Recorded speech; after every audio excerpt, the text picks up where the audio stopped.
vamos falar de treinadores, porque o nosso João Pé Ligeiro vai botar uma arte na tela aqui agora. Já tem uns valores. Deixa eu ver se tem uns valores. Bota pra mim, Joãozinho, por favor, lá ele. Coloca na tela aí pra mim, Joãozinho. Esses são os 10 treinadores da Era Landim. Eu vou trazer pra vocês, 9, né? E aí, depois a gente vai falar das multas.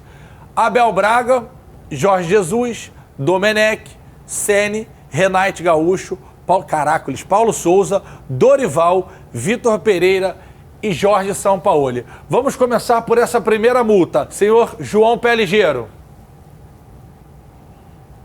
Domenech Torrent, 11,4 milhões. Rogério Ceni, o João Pé Ligeiro. Rogério Ceni, eis a multa. 3 milhões. A risada do Vidal vazando. Vitor Pereira, seu Pé Ligeiro. 15 milhões. Não pipoca pro Vidal não, cara. Continua, eis a multa, vai. Jorge Sampaoli, senhor João Lidton Pé Ligeiro. Eis a multa. Jorge Sampaoli, 9,5. Muito obrigado. Teve o Paulo Souza ainda, faltou o Paulo Souza. Ah, desculpa, faltou o Paulo Souza. Paulo Souza, Joãozinho.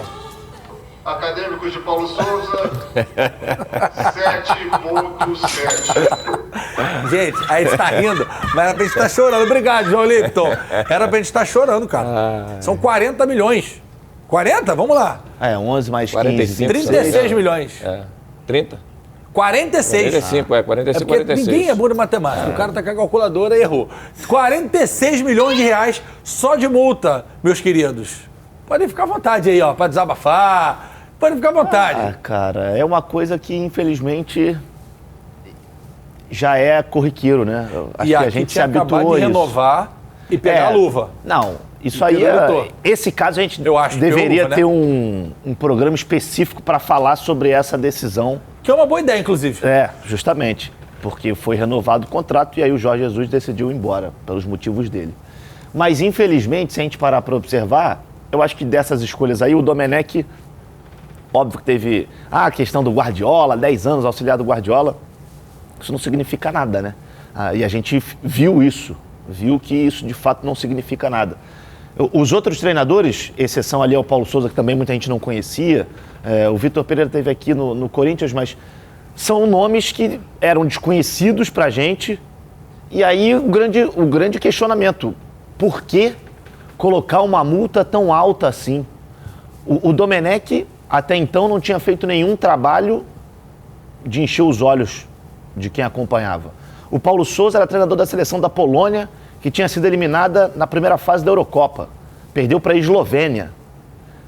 Então, eu particularmente, eu gostaria de entender qual é o critério na hora de você negociar. Foi uma imposição do treinador, então que não fechasse. Então que buscasse outro nome. Até porque a situação financeira do Flamengo, felizmente, vai muito bem. Então, infelizmente, são situações que se tornaram comuns. E olha, GV, eu vou te falar uma coisa. Se você é um treinador que recebe um contato do Flamengo hoje em dia, por mais que você não seja conhecido, por mais que você tenha o seu trabalho que não tenha tido tanto êxito assim, é claro que você vai aceitar por 2 fatores. O primeiro deles, a grande possibilidade de você conquistar títulos. E o segundo, é muito provável que você vai ter uma multa muito alta. E a gente tem visto, na era Landim, que praticamente, ou melhor, acho que dá para dizer que nenhum desses saiu do Flamengo depois do contrato ser encerrado. Todos eles saíram durante o contrato. Exceção, acho que o Renato Gaúcho. Isso gera também uma reflexão muito grande do que você falou. Porque, assim, não é possível que todos esses caras que foram bem-sucedidos em outros clubes, tirando o Domenech, que era auxiliar, também não funciona no Flamengo. A gente não está isentando o jogador de futebol e nem o jogador de Flamengo de responsabilidade nos fracassos, não. A gente está trazendo um recorte de treinadores, principalmente para ilustrar e para jogar luz nessa situação das multas. Com a vinda do Tite, corroborando o que o Flávio trouxe, e até trazendo a Tirson para a discussão, não é um cenário tão não conhece ninguém, porque a nossa produção fez um trabalho incrível. Torcedor flamenguista, preste atenção nessa imagem aqui. Ó, o Tite já convocou, bota na tela aí pra mim, produção, um time inteiro do Flamengo. Então, assim, todos esses caras já treinaram com o Tite, sob a supervisão do Tite, na seleção brasileira. Santos já foi convocado por Tite, Rodrigo Caio, Davi Luiz, Pablo, Felipe Luiz, Gerson, Everton Ribeiro, Bruno Henrique, Cebolinha, Gabigol e Pedro. Todos esses ainda estão no elenco do Flamengo. Então, assim, aliás, parabéns para nossa produção, porque a Tirson, claro que ele conhece os outros jogadores, porque ele acompanha o futebol brasileiro, ele era treinador da seleção. Mas já chega sabendo que os caras podem render, inclusive no dia a dia de treinamento, né? Assim, ele está muito bem informado em relação a todo esse aspecto, porque ele tem um plano, um plano de inumbrar cada vez mais a escalação e busca de qualidade para a seleção. Então ele tem um banco de dados muito grande em relação a todos os atletas. E com isso ele acaba observando praticamente todos os jogos. E a gente via algumas oportunidades que ele estava presente no estádio assistindo os jogos. Então, assim, em relação ao futebol brasileiro principalmente, ele tem essa visão, ele tem essa facilidade que foi recente, não é que tenha 4, 5 anos, foi 1 ano e pouquinho aí que ele assumiu a Copa do Mundo, né? Que ele deixou a seleção depois da Copa do Mundo, e ele tem esse banco de dados bem recente na sua memória, né? Pelo fato da seleção brasileira. Agora, em relação ao outro, né, o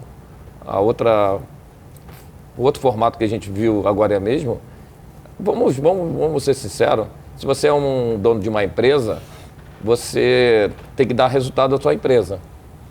Você não pode, se você tem ali pessoas fazendo auditoria, você vai querer entender por que você está dando prejuízo ao teu patrimônio, né, à tua empresa. E nesse contexto, me parece que está tudo tranquilo. Parece que não teve problema nenhum em relação a isso. Então vê lá de cima, presidente, vice-presidente, aí diretor executivo, tudo, né, da parte ali. Porque se você tem essa cobrança dentro da sua empresa, você não vai aceitar perder 45 milhões. No primeiro 11 milhões que foi o Domenech, você já abre o olho e o alerta. Opa, tem alguma coisa de errado.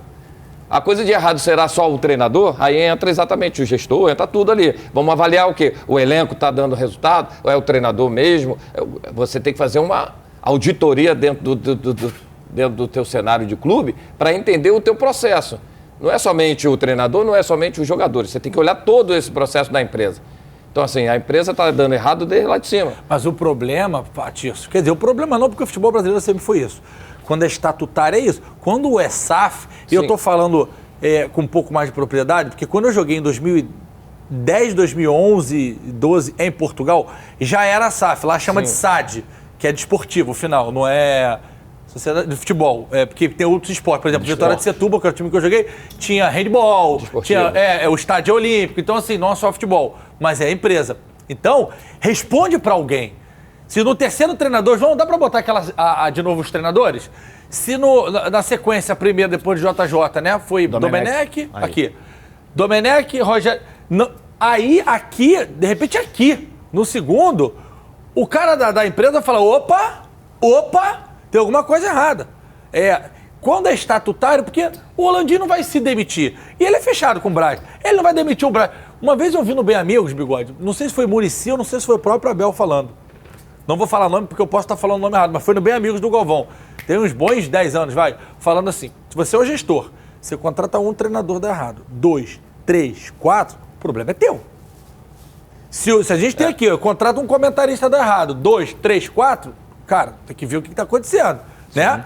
Eu na minha empresa, você na tua. Então, só que isso não acontece no Flamengo porque a política é muito forte. Os caras são assim, pô. Sim, então, mas aí que entra a pressão desse ano. Esse ano, em relação a não só ao problema todo de tristeza das derrotas, o empenho dos jogadores não conseguindo render, esse quadro todinho que a gente vê de 9 treinadores passando dentro do clube, e aí você começa, tudo bem, a torcida vai começar a colocar pressão em cima deles, mas não pode ter esse erro todo. Se você fala, se você tem um clube, vamos botar na nossa época, como nós jogamos numa época difícil do Flamengo, que treinadores e jogadores não queriam vir às vezes para o Flamengo porque sabiam que não ia receber salário em dia. Vários. E muitos desses jogadores, né, que ficaram muito tempo no Flamengo sem render, estão tranquilos porque recebem dia. Porque se não recebesse em dia, já batia lá na porta, só quero ir embora. Então, assim, aí entra cada vez mais o profissionalismo dentro dessa conjuntura. Você tem que ter realmente profissionais capacitados para entender tudo isso. Para no primeiro erro, no segundo erro, opa, a lanterna. O Renato Gaúcho, pô, já mandaram ele embora, já tendo ali, chegando próximo ali das finais, com os Libertadores, e aí você continua errando. Aí quando você acerta, você não dá sequência no Dorival. Cara, porque teve o fator Dorival no meio, né, tio? Mas você não, então. Aí o cara que deu certo, que ganhou o título, mas o time realmente não rendeu bem nos últimos jogos. Concordo. Eu mesmo vi que o time não rendeu, eu estava lá presente na final. Mas isso não é culpa do treinador. Isso é culpa do ano todo de planejamento. O planejamento e o cronograma feito dentro do processo não é culpa do Dorival que pegou no meio do caminho o que o Paulo Souza fez. O trabalho dele lá foi... Ele colocou o time nas finais, ele conseguiu botar o time quase na Copa no Campeonato Brasileiro. Aí você vai e não renova com ele. Por que você não faz aí entra outras coisas que falam, mas por que você não renova com ele? Agora vamos fazer a renovação toda do seu elenco, que é a hora de você renovar. Aí você vai lá e troca. Não, agora eu vou trocar, vou trazer o Vitor Pereira. O Vitor Pereira fez um jogão, um jogo contra o Flamengo bem. Outra coisa, a verdade é que, ô Bigode, final não tem que ter performance, tem que ter resultado. Exatamente. Você acha que o Fluminense está preocupado em pegar o Boca ou o Palmeiras na final e jogar ter o dinizismo? Não. Ou quer aquela bate-rebate no final de John Kennedy, dá-lhe uma porrada, estufa a rede, acabou o Rio de Janeiro em festa. O Manchester City, foi campeão lá da Champions, jogou o futebol tic-tac. Perfeito. E todo mundo saiu feliz, o Guardiola tá feliz, todo mundo tá feliz porque conseguiu ganhar o título mais importante. Mas isso é a famosa autocrítica. A autocrítica que a diretoria do Flamengo não tem. E não tem por quê? Porque o ego tá aqui, ó. O ego tá aqui, ó. Tá transbordando o ego da direção do Flamengo. Tanto do vice de futebol, quanto do presidente, e quanto dos pares da diretoria. Isso não tô aqui só falando de um ou de outro, não. Mas da direção do Flamengo como um todo. Não assume o erro. É o staff todo. Não assume o erro. A direção do Flamengo tem muita dificuldade em olhar para o próprio umbigo. É sempre culpa dos outros. É sempre problema de fora. Não, o problema está aqui. Nunca são eles. E isso, uma hora, meu amigo, a vida cobra. E decidiu cobrar no que poderia ser o melhor ano da história do clube. Tinha tudo, 2023 tinha tudo para ser o ano que o Flamengo ia nadar de braçada, ganhar 3, 4 títulos na temporada. Vai terminar o ano sem ganhar nada. E é isso aí, para mim, tem uma parcela muito grande da camada superior. Olá, jovens, olha só, assistiram, se divertiram, comentaram, cornetaram, ok. Agora você não pode esquecer de ativar a notificação, de compartilhar e de dar like nos vídeos, cara. Sabe por quê? Se não fizer, já sabe, né? Cega ele, vovó! Tchau!